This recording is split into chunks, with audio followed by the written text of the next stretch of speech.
Greetings everyone, welcome back to another episode of Bobolog. It has been a while. For anyone who is watching this in the future, it is mid-June 2024. My name is Bobolog and I am a knitter and sort of general crafter in Victoria, Australia. And this is my vlog where I like to share all of my knitting and crafting adventures with those of you who are interested. So thank you so much for joining me here today. This is going to be a very acquisition heavy episode because about 3 weeks ago or so I got back from Japan and I have lots of things to share with all of you. I have a little bit of knitting to share as well, but I am going to leave that for the end of the episode. So if you're not interested in seeing all of my stuff that I have surrounded myself with today and just want to see the knitting content, then please use the chapter links or scrolling or however you do it down below. Yes, so down below in the links will also be all of the yes, down in the description there will be the links to everything that I talk about in this episode. And I think that is all of the housekeeping. Oh, you can also find me on Ravelry under my own name, Bobolog. And I am on Instagram at Platypus Knitting. So hope to see you in either of those places. And I hope you enjoy everything that I have to share with you coming up right now. So I am going to group all of my shopping into eye candy. So yes, most of this will be things that I purchased from various places in Japan. We were only in Tokyo and we were there for just over a week and it still didn't feel like enough time. I did a lot more shopping than I had intended, but at the same time I didn't come back with as much yarn as I thought that I might, which is probably a good thing. I could not have fit any more into my suitcase. So yes, there are a couple of things, not from Japan though, because once I got back, it was the Hand Knitters and Crocheters Guild. It was their annual yarn market, which they hold in the Coburg Town Hall or at Marybeck Town Hall, and it is the second time I believe, or the third. Anyway, I went this year. That I think was on the 1st of June, and I have a few things to show you from there as well.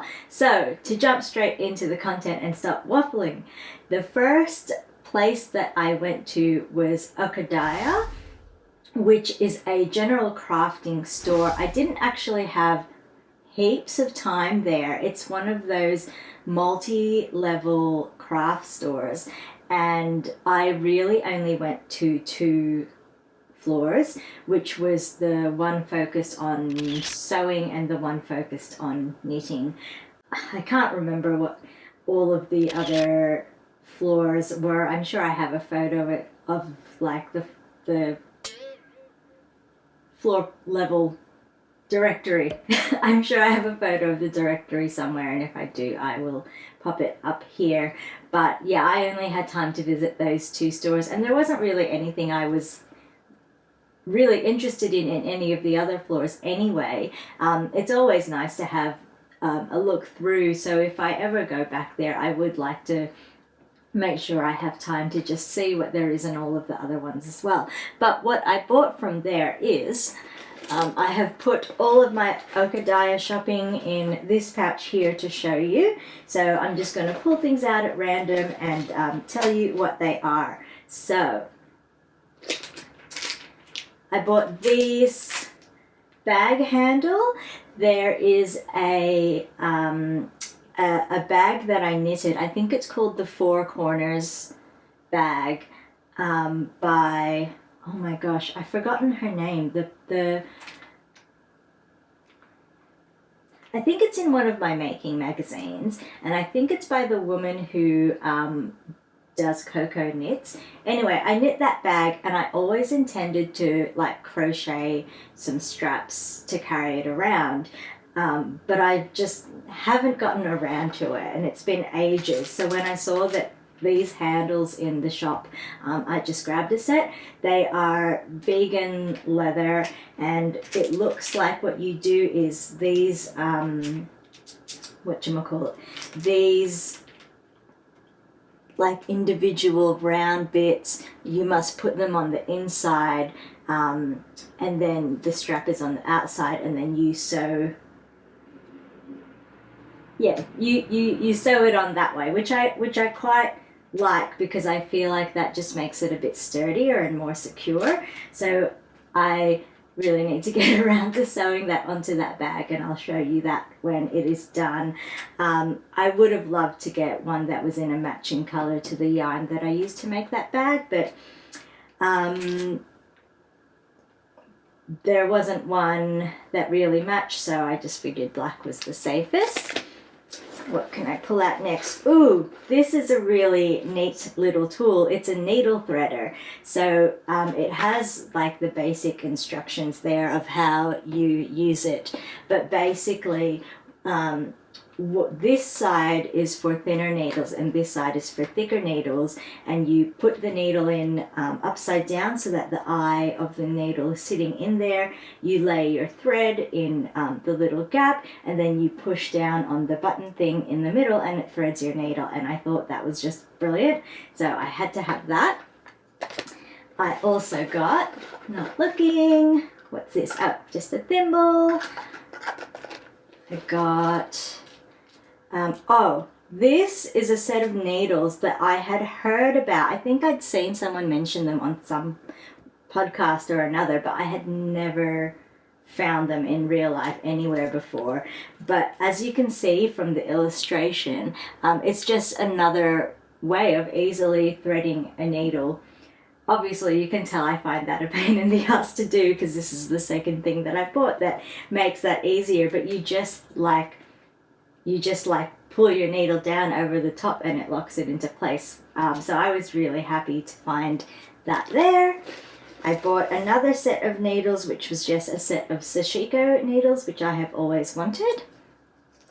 And then I just got some more clover and more hooks in sizes that I don't have.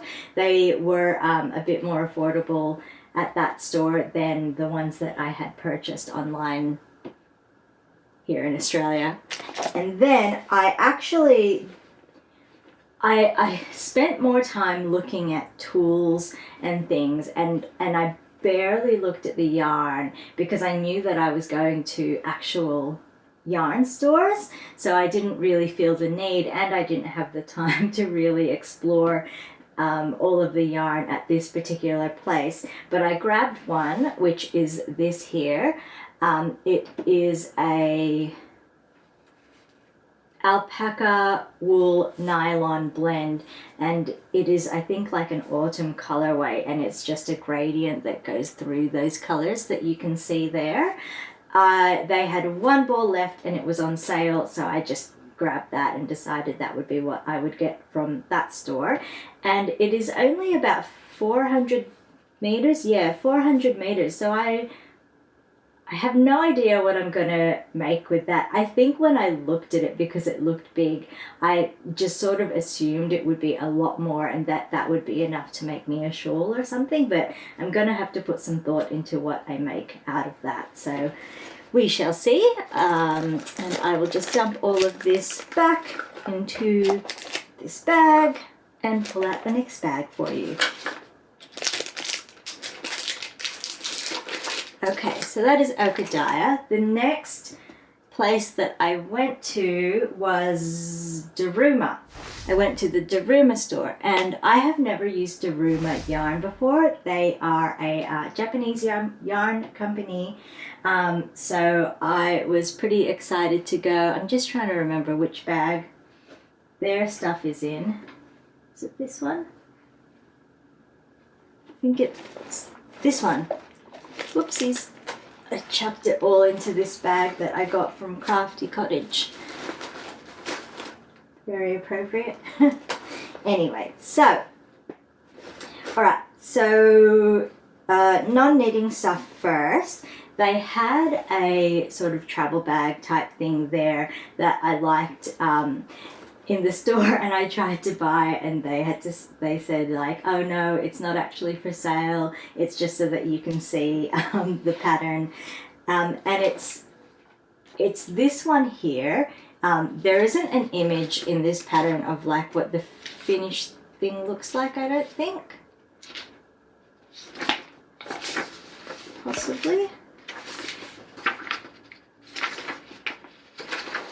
I'll just show you the whole pattern. It's this here.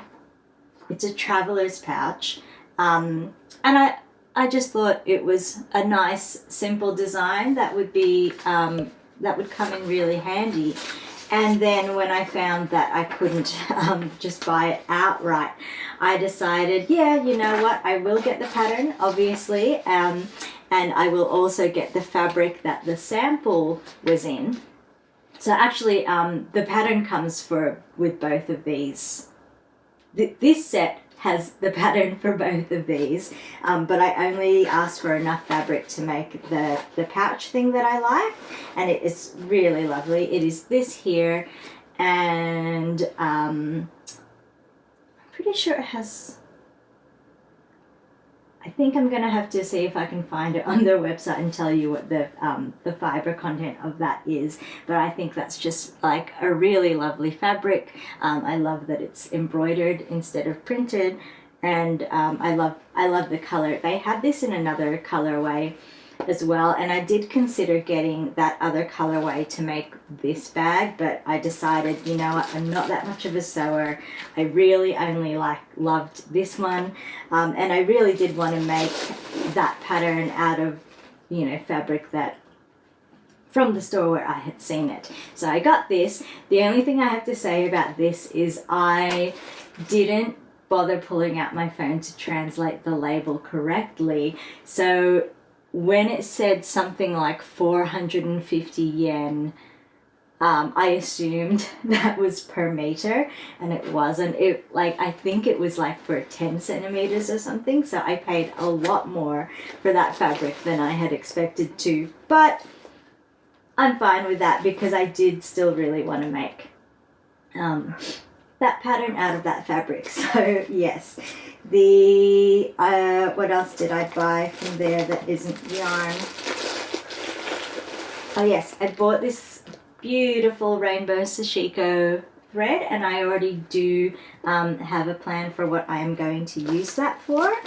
I also bought some stitch markers. Where are they? Oh, here we go. Oh.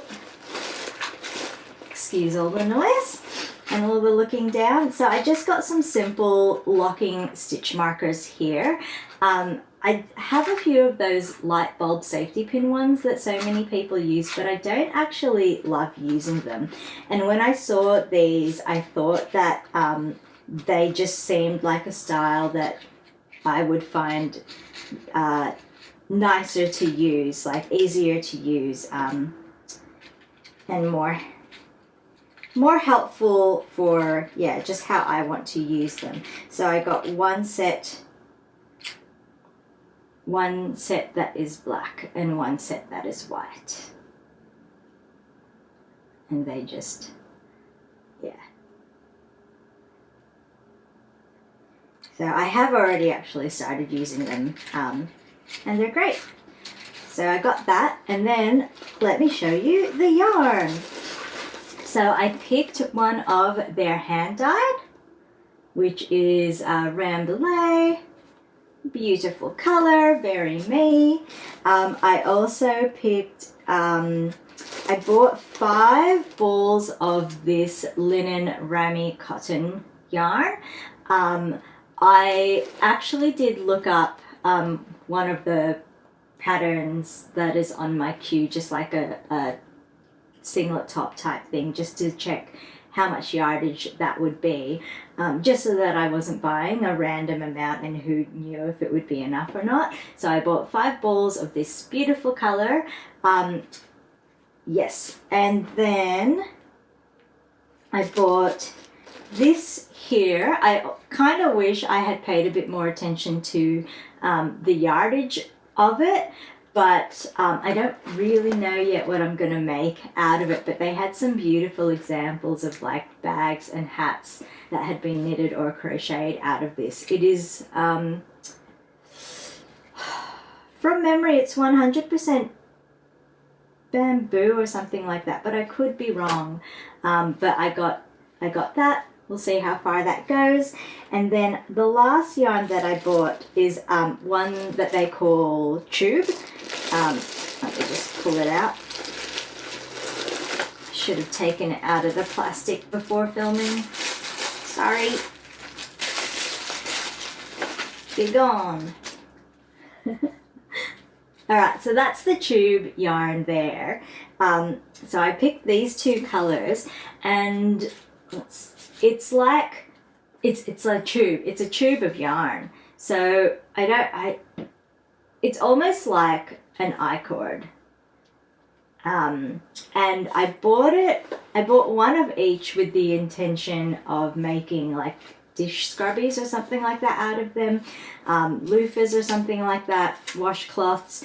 But the examples that they had in store were bags, which were really cute. So I may actually change my mind, because it feels a bit too fun and special just to be using for washing dishes. So yeah, we'll see if maybe I have enough yardage here to make like a little basket or a bag or something that will actually last a lot longer than a dishcloth. I was actually curious if I could somehow use these together in a project, but I shall have to see what I can do when the time comes. And that is all that I bought from Daruma. Let me put that away. The next and the last yarn store that I went to, because I only had time to go to the ones that were like more central. There were a few more on my list that were a bit further out, but I just didn't have time to go that far, and there was nothing else in those areas. Anyway, so the next place that I went to was Amarisu, and I got quite a bit there. I spent ages there because there was a particular project that I was choosing yarn for, but let me show you everything first. The first thing I picked up was this 12mm crochet hook. I don't have this size. I seem to like grabbing really thick wooden crochet hooks whenever I spot them, so this I think is my third. I think I have a 10 and a 20 mil or something like that. Anyway, I think that brand was called C-Knit. So that's that one. I bought a whole lot of yarn. I'm pretty sure all of it is for, yeah, it's all for the one project. So this project, I think it's called Highland Spring. I'll put a photo of it up, but it's a top that I have been wanting to make for a really long time. It's one of those ones, as soon as I saw it, I knew that I wanted to make it. So I've had on my phone like a list of like the suggested colors and yardages. So I spent ages like looking at that and trying to pick colors for it. I had actually wanted to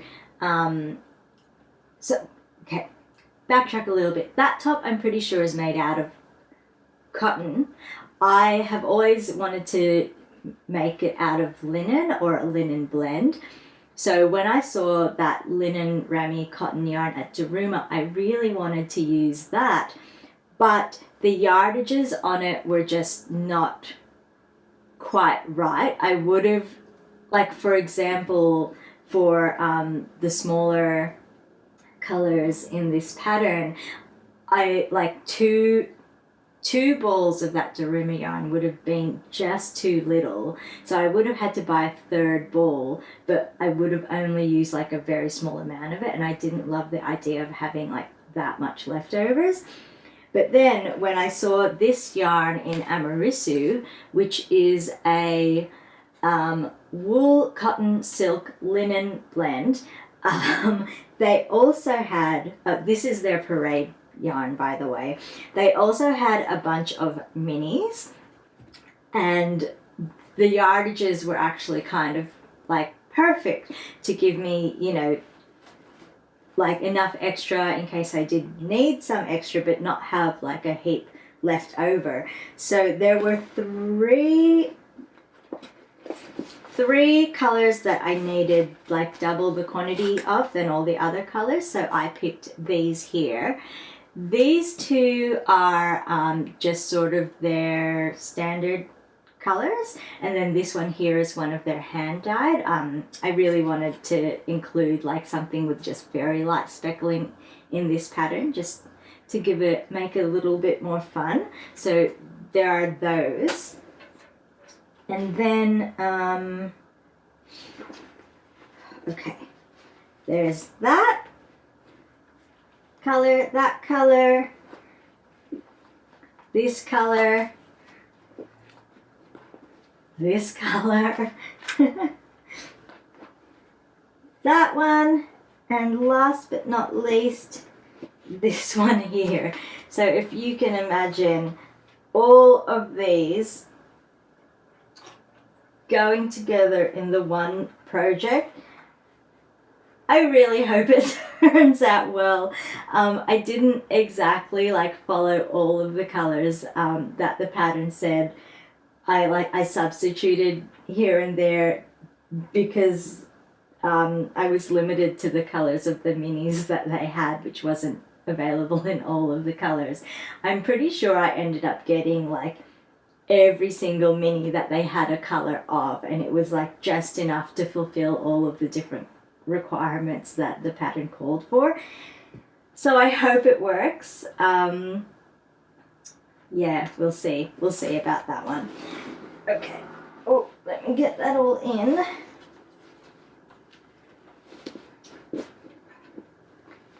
Yeah, and you know what, that's actually it for the craft stores. There are a couple of other random little purchases that I made in Japan that I wanted to share with you. The first one is this here, which is actually a sharpener. I saw this in just some random store that I popped into as I was walking down the street, and I thought it had some cute souvenir looking stuff, but this was actually the only thing that I bought. It is just a normal sharpener. You stick your pencil in and twist it, but this does you can turn the handle on the sewing machine there, and I don't know if you can tell, but this tiny little needle does go up and down a little bit, which is pretty fun. I don't know if I'll ever actually use it. I just like it. I think it's really cute. So that is one. And then from a stationery store, Itoya, I actually bought a few things from there, but the main thing that I wanted to show you was this ruler here. I kept the packaging for it because there are so many different ways to use this ruler, and I didn't want to forget what any of them were. I initially grabbed it because I just thought that this rolling feature here, see how it's like when you roll it up and down, it's measured. It's still like measuring for you. I just thought that would come in really handy if I ever need to like rule lines for a page for writing or whatever. But I realized after I bought it as well that potentially I could also use it to measure swatches. So, you know, if I set this to 0 and then you know, line that up with the top of a stitch, I can just count the stitches as I pull the ruler down and stop when this hits 10 centimeters or whatever. Yes, I thought that was pretty cool.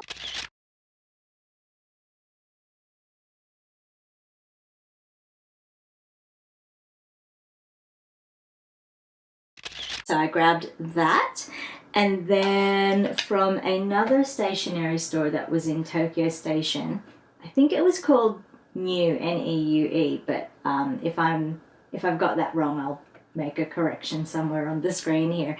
I bought this neat little ruler here. So this is kind of to replace this type of sewing ruler that I have. I actually have two of these. One of them, this red thing just snapped off completely, and both of them, this one's not too bad actually, but they bend really easily. My other one is really warped, which isn't great. So when I saw this, I just thought that just looks like a much better version of it, much more like sturdy and secure, and just like this is such a nice big space for measuring. And I have actually already used it again to measure swatches. And I just think it's fantastic. I kept the packaging for this one as well because they had some ways of using it listed on there that I hadn't thought of. One of them, I mean, this isn't really relevant to knitting, so I don't know why I'm showing you, but so here, like this for example, if I wanted to just check what this width is here, instead of lining this up so that matches, I can actually use these ones here by, if I push that in, that's measuring the inside space there, which I thought was really neat. So I grabbed that tool, which I think is fantastic. And that is all of the shopping in Japan that I had to share with you. How long did that take? Oh, not as long as I expected, but still, there was a lot there, and I think that was enough. So next, on to show you what I bought from the yarn market, the annual yarn market. So that is all in this bag here. I went in with a very short, definite list of things that I wanted to get, and I had planned to get nothing extra, but of course when I got there I spotted things and I bought more than I had planned to buy.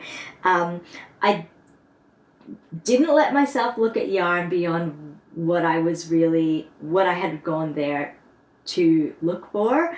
I stopped at, so when I first went in, the first stall on my right was Tarndie, and they were on my list, so I went there. When I left there, I did look at yarn at the next door, and already I wanted to buy stuff. So I didn't let myself, because I have bought enough recently. I don't need more yarn. It wasn't yarn that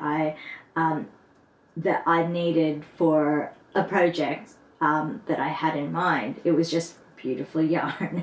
So I talked myself out of that, and then I kind of didn't let myself really look at yarn at any of the other stalls, because there's the danger that I would have bought, and I really didn't want to. Anyway, so Tarndie, I bought 2 balls of this here, which is their DK yarn lime mortar, and I have already caked up and started using one of them in a swatch, which I will show you soon. From Tarndie, I also spotted this.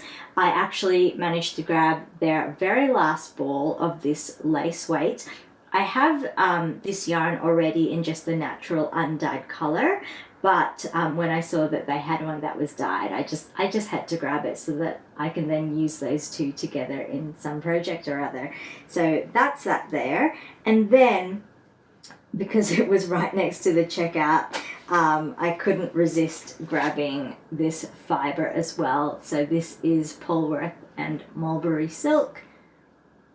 And I think it is lovely. I think this might be what I will spin with when I do Tour de Fleece, which is coming up quite soon. So yes, that's what I am planning to work on with that, and it feels just lovely, and you can see the beautiful sheen of the bits of silk that is in there. So let me put that aside. And then the other place, oh, okay. I did buy one thing that wasn't on my list exactly. It's a tool that I've seen here and there on Instagram and around the place, and I've been intrigued by, and you've probably seen it around too. So when I saw it there at the Cat and Sparrow stall, I decided that I had to grab it. So I did. And it is now stuck in the bubble wrap. Ooh, what have I done? This is, I think it's called a cordsmith. Here we go. I haven't used it yet, but basically it's a fun tool for making I-cords, and you just like lay over the yarn, pull it through, lay over the yarn, pull it through. So like they're latch hooks, so it's kind of like a knitting machine. For making I-cords, and yeah, I'm really excited to have that. Let's see if I can safely get it back in this bubble wrap to protect it. No, I give up. It'll be safe. Oh, I should put it up here. Here we go. Yeah, so that was from Cat and Sparrow. And then the only other store that I had intended to make purchases from was Eggshell Bunny and Lair of the Bearded Dragon, who I think they're a husband and wife team. I think he makes tools and spindles and she dyes all of the fibre and yarn and what have you. Anyway, I knew from them I wanted to get a spindle and I wanted to get some new fibre. So I bought this gorgeous one. This is Shetland Dream, which is Shetland cashmere and silk. The way that I chose this, actually, I think I went through their whole stall looking at the different fibre blends, and then I chose the couple of fibre blends that I wanted to get, and from there chose the colors that I wanted, rather than just like going through and saying, oh, I like that color, let me grab that, and whatever fibre it is will just be what it is. But yeah, no, so I went fibre first and then chose colors. So yes, Shetland, I am keen on, I'm interested in Shetland wool. I've heard so much about it, so I'm excited to be spinning with that. And I saw this color, I pulled it out along with another one, and I was indecisive at first whether I should get this or another one, which I think was a bit more on the purple side, maybe. But then I saw the name of this one and I was like, okay, no, I have to get that one. It's called Ankh-Morpork, which is the name of a city in the Discworld books, which I'm actually currently rereading. So I thought, okay, that's a sign. I just have to get that one. So I've got that. And then I also got this one here, which is Tundra 2. It is, oh, I never know how to say this. Cheviot, whatever that is, as well as cashmere, and then some silk, tencel, merino, and angora. So this is a smaller one. This is just a 50-gram one. It is one of their luxury blends, and you can see like how beautiful and shiny and how rich that color is. So I have no idea what I'm going to make with this one because it is a smaller quantity. It is so unbelievably soft. Like it's, I almost feel like I can't even feel it in my hand. It feels like air. It's so light and soft, and oh yeah, I'm probably gonna like not spin this for a good long while because it does feel so special, and I want to get better at spinning before I use something as special as this. So yeah, so they are the two fibres that I got from Eggshell, and then from Lair of the Bearded Dragon I grabbed this here. So I went in knowing that I wanted to grab one of their Jalagan spindles. They have some beautiful ones that have like an inlay of stone as well, but by the time that I got there, they only had this style, which had this the extra notch down the bottom here, and then the other style where it was just completely cylindrical all the way down. It didn't have this indent, it only had the cross at the bottom, and those ones had the inlay. They didn't have any more of these ones that had the inlay. But as someone who has never used one of these spindles before, I had a bit of a chat to them, and he said that this is, it's not the traditional real style of a Jalagan spindle, but he finds that this extra notch here is a little bit more helpful for beginners, because it gives you like a really solid place to tie your leader onto without having it like just slipping all up and down the shaft. So I grabbed that, and I am actually planning to, for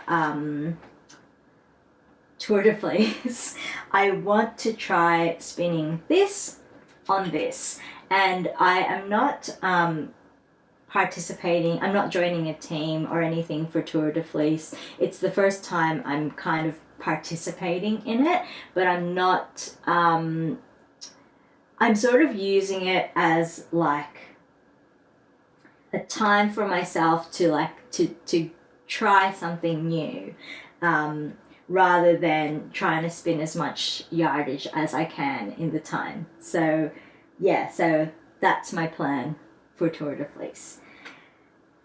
And yeah, that is all that I bought from the yarn market. Oh, there is one other thing that I wanted to show you, which is just another stationery thing that I got since getting back home. I had actually hoped to find one in Japan, but I didn't, and it is just this. It's just a stapleless stapler. But I got it because I had the idea that I could use it in my knitting journals and in my weaving and spinning journals to attach yarn to pages without having to use actual staples or tape. And I actually did a sample of it just before. So I did one test first here of just punching the staple so that I could see which part of the staple I should line up yarn with, and then here I laid the paper with the yarn sitting on top of it and then punched it, and I think it actually worked brilliantly for holding just a strand of yarn on the page. So yeah, I think that's like just a really fun, handy addition to my crafting stationery. And that is it for eye candy. God, that's a lot. I really hope to not buy any more crafting things for the rest of the year, but the Bendigo Sheep and Wool Show is coming up, and I have booked accommodation, so I am definitely going, but hopefully I will just be more of a looker and not a purchaser while I'm there. Let's move on to handy dandy. The first thing I will just talk about, since I already showed this, is my swatching for Dione. So in my previous episode I had shown you all this, and I had asked for opinions on which color I should go with. Sorry, this is my main color, and I had asked if I should pair it with this Galaxy or with this rustic yarn. I like the contrast of this. I like how I feel like this makes this pop, but there were people who had said that they thought it was too strong of a contrast, and they thought that this was a much better blend. This one was the winner by far, both on the poll I did on Instagram and with the comments on my previous YouTube video. But my concern about using this is because it is a scratchy yarn, definitely much more scratchy than this Tarndie Polworth yarn. And this section is actually going to be up here against my chest, where I know I am sensitive to rougher yarns. I think that's the reason why I was considering something else instead of just going straight up for this one. So while I was at the yarn market, that's actually what I had picked this up for, and I have started swatching. So it is this here. Whoops, let me just, yeah. So I am pretty happy with how that is looking. It's not the strong contrast of the super snowy white, showing you the wrong bit, of the super snowy white yarn against the green. It's like just a little bit grayer, a bit darker, so it's not as like, it's not as sharp, but then it's not as like, I don't know what I'm trying to say. Just look at it. You can see what I'm trying to say.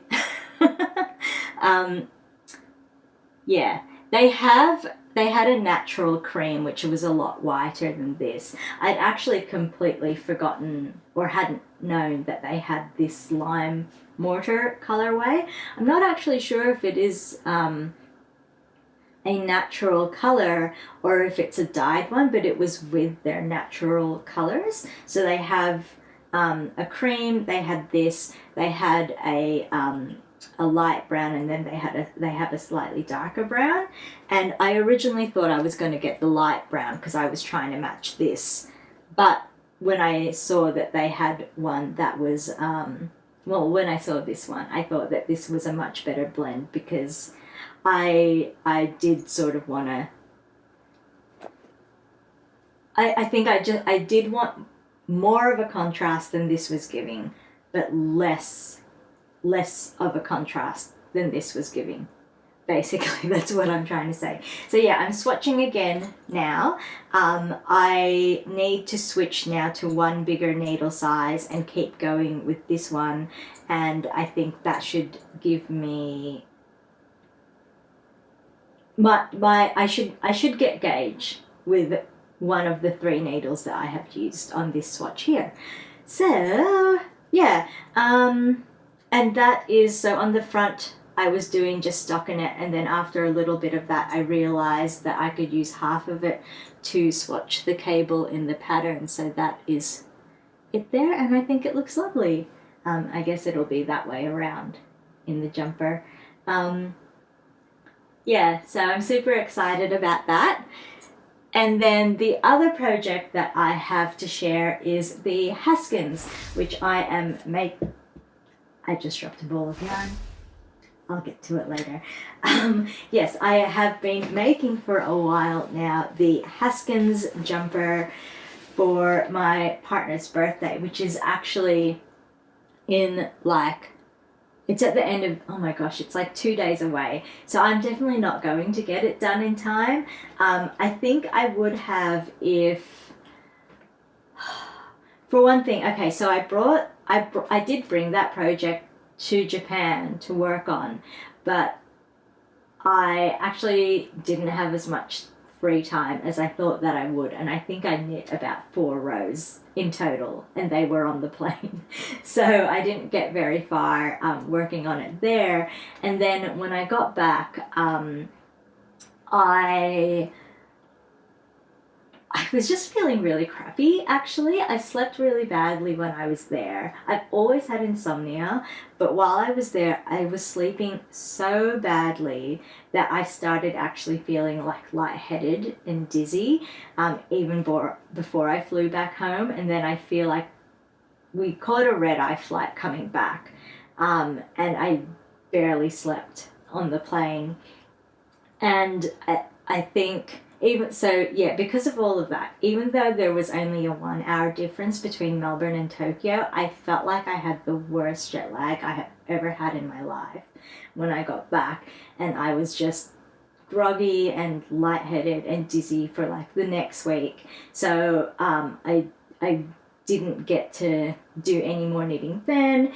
And then when I did start working again, we've had like someone sick like all of the time since I've come back. So I've had to pick up a lot more shifts. So because of all of that, I haven't had a lot of time to knit on Haskins. I think that if I had had all of that time, I probably would be much closer to finishing it now, but I am still really far away. Let me actually show you where I am. So I think last time I had shown you this, I was just a little bit past halfway on the back. So this is the back piece finished now. There it is. And I find it so interesting how clearly you can see the blocked and the unblocked. It makes such a difference just how it behaves. So much smoother and flatter, and then such a like wrinkled greasy mess up here. So that is the back piece, and then I finished the front piece now as well. These are just marking where I started the armholes and where the neck bind off. Yeah, so I placed them on this row to mark where I started the armhole so that I could measure that, and then they were also marking where I should start this neck bind off when I got to it. So that is that there. I am really happy with how it is looking. The size is looking like it's turning out perfectly for what I need it to be, but I do still need to knit the sleeves, seam it all together, do the neck. So yeah, I wanted to mention a few things about this. Let's see if I can remember them all. Number one is I was actually kind of glad that I had to start it again because after I had knit it initially, I had to rip it out. I don't know why I'm looking for the initial thing that I knit. I had to rip it out because I'll need that yarn to do the sleeves. But basically, this stitch pattern here, it incorporates cables and increases and decreases to make the design. The original pattern doesn't do mirrored increases, and I felt like you could actually tell that each side of where like those increases weren't matching. So when I restarted it, I did make those mirrored increases, and I am much happier with how it looks. As per the pattern, I did a sloped bind off there, sloped bind offs on this shoulder and on the neck as well. When I transitioned from the ribbing to the body of the sweater, I used Roxanne Richardson's technique for a better transition between ribbing and stockinette. And then when I bound off the neck, I also used Roxanne's technique for not having holes where you bind off the neck. And I have used that before. I think it's just something that I'm going to do every time I need to do that because it works really well. And yeah, so when I finish filming today, I need to wind up the yarn that I unraveled. I unraveled it, I gave it a soak, and then I've had it hanging up to dry over a vent. And it has actually been dry for maybe a day and a half, but I just haven't had time to wind it up. So I've got to do that today and then get started knitting on the sleeves, which hopefully won't take me too long, and hopefully this present won't be super late for my partner's birthday. And you know what? That's actually all that I have to share. I had a heart full of craft planned, but I forgot to bring the thing up here to share with you. Basically, it's not actually craft related, but I just wanted to say that I am really grateful for my friend Jen in San Francisco and her kindness and generosity. There is a bag that I saw someone with last year at work, and when I asked them where it was from, they told me, but when I looked it up, it was actually like an old model that the company just didn't make anymore. And since then I have been trolling through the internet looking for someone else selling this bag, and I have found it in a few places, but it was just ridiculously expensive, or the shipping was just way too much, or it wasn't a color that I really liked. And then before I went to Japan, I actually found one that someone was selling brand new in the US, but shipping was going to be ridiculous. So I asked my friend who lives in San Francisco if I could send it to her, and then if she could ship it to me and I would pay for the shipping. And she agreed, but then she wouldn't let me pay for the shipping, and she said to consider it a birthday present. And I thought that was just really lovely. So thank you so much, Jen. I am so appreciative of you and of that kind act. And I love this bag. It kind of just ticks so many boxes for me and what I was looking for a bag. It is a small one, so it's great for just using like every day out and about without being like a full-size backpack that is just too big. It converts from a backpack to a crossbody sling. Also has handles, so you could just hold it in your hand, but I like crossbodies or backpacks because I find that they are just the most friendly for my body. They're the most ergonomic, they're the most comfortable to use, so I love that it converts between those. It has 2 external drink bottle pockets, which is my ideal situation, because there have been times when I have carried 2 drink bottles, or I find it really handy to have a drink bottle in one and maybe an umbrella or something like that in the other. And then the front part of the bag also detaches so that you can use it as just a bum bag. And I've been wanting a bum bag for a while, so to me it was just the perfect bag. It is Lululemon's Pack and Go multi-wear. So if you're interested in it after I have explained all of that, good luck finding one, especially if you are here in Australia. I absolutely love it. I have used it every day since I have gotten it. Pretty much every time I go out. I have used just the bum bag before as well, and that was really handy, and I just love it. And thank you, Jen. And that is all I have to share. Thank you so much for watching and joining me here today and listening to all of my rambling with all of these things that I had to share. And yeah, sorry, I still feel like so scattered and out of it, and I just have so much stuff that I had been waiting to put away until I filmed this. So now I need to somehow find homes for all of this stuff. But yes, sorry, back to what I was saying. Thank you so much for joining me. Thank you for spending your time with me today. And I hope that you have enjoyed what I've had to share, and I will see you next time.